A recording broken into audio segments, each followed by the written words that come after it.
Today's topic of discussion is indifference curve, and we'll look at it from the point of an ordinal approach to utility.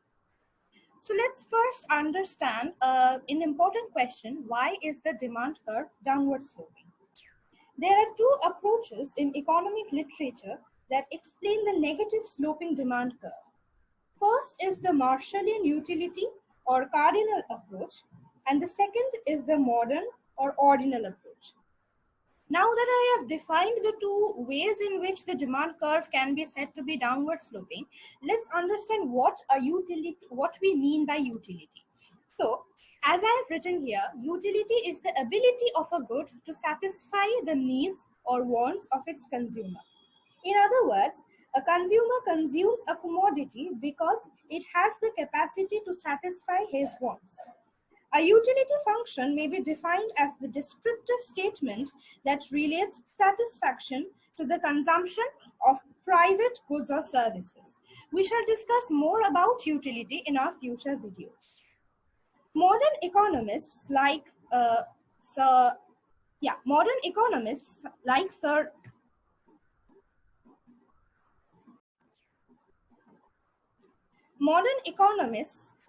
John Richard Hicks and Sir Roy George Douglas Allen have rejected the cardinal measure of utility.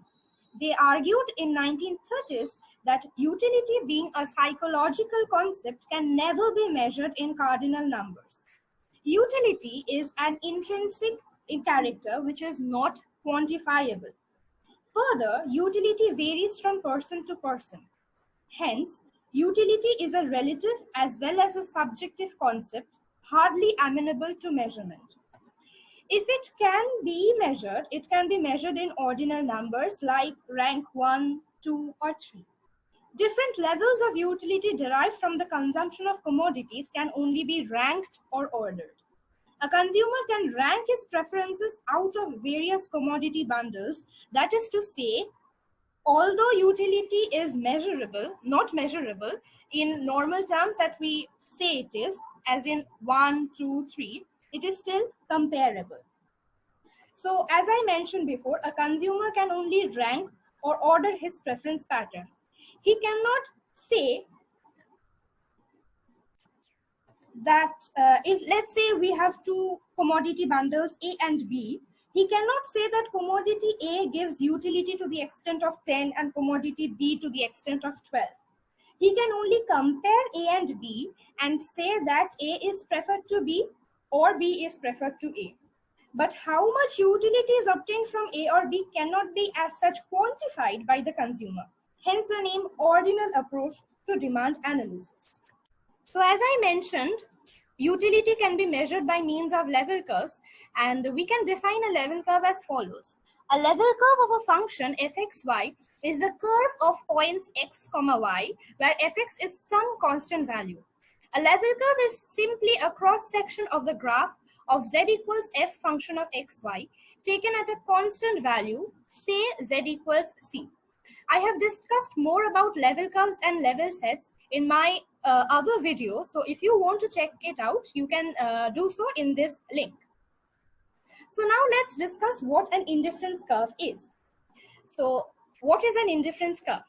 An indifference curve is an axiomatic approach to demand analysis.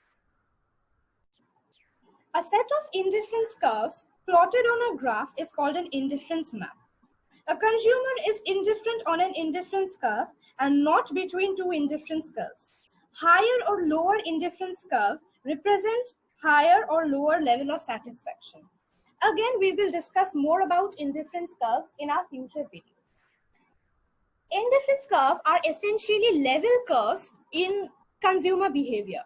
So level curves that represent a consumer's preference pattern are represented, in this case, indifference curves are represented by u star equals u, a function of x comma y.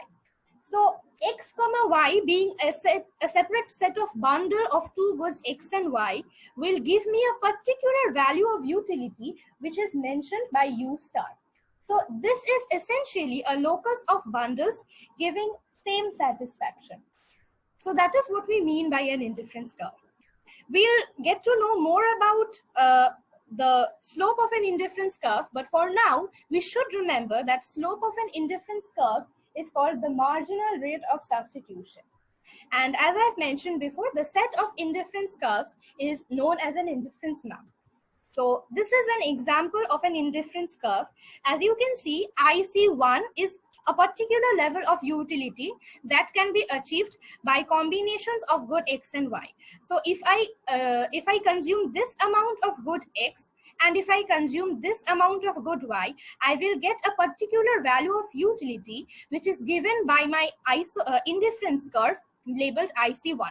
Similarly, if I consume a little more amount of good x and I consume a little more amount of good y, I might arrive at a new indifference curve which is labeled by IC2. And if I keep on increasing my consumption of both good x and y, I will arrive at a higher indifference curve labeled by IC3.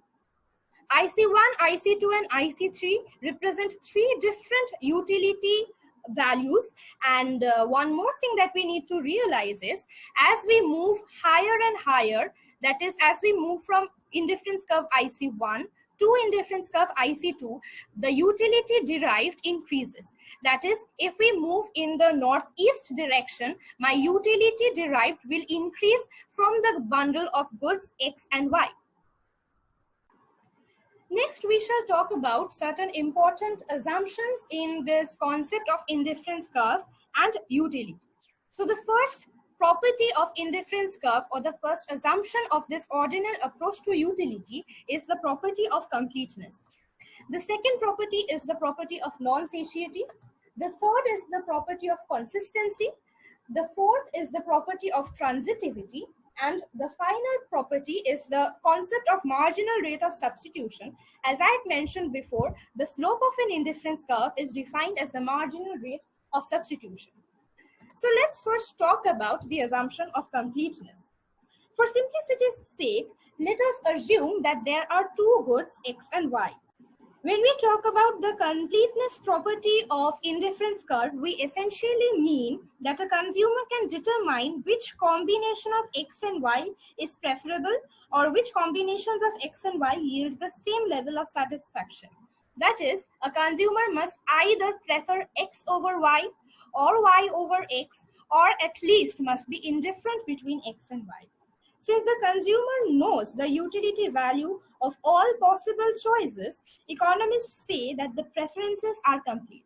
So let's say I take two different points, x and y, which represent two different commodity bundles. So here, as I have already taken good x and good y on the x-axis and y-axis, let's take two bundles of goods x and y as A and B. So if A and B lie on the same indifference curve, then we consider that the consumer is indifferent between commodity bundle A and commodity bundle B. If we have a situation where, let's say, the commodity bundle A lies on a lower indifference curve compared to the commodity bundle B, which lies on a higher indifference curve, in that case, we'll say that the consumer prefers commodity bundle B over commodity bundle A, because as I had mentioned before, as we move in the northeast direction, that is, achieve higher and higher indifference curves, the utility derived is increasing. So we have an increasing direction of utility when we move in this direction. Naturally, the utility derived from commodity bundle B will be greater than the utility derived from the commodity bundle A. Similarly, if we have a situation where, let's say, B lies on the indifference curve given by label IC2 and commodity bundle A lies on a indifference curve labeled IC3. In that case, you see A is at a higher indifference curve, which means utility derived by commodity bundle A is higher than the utility derived by commodity bundle B. So in that case, the consumer will prefer commodity bundle A over commodity bundle B. So based on the position of any two commodity bundles A and B in the XY plane, we can say whether the consumer prefers one over the other or is indifference between both of them.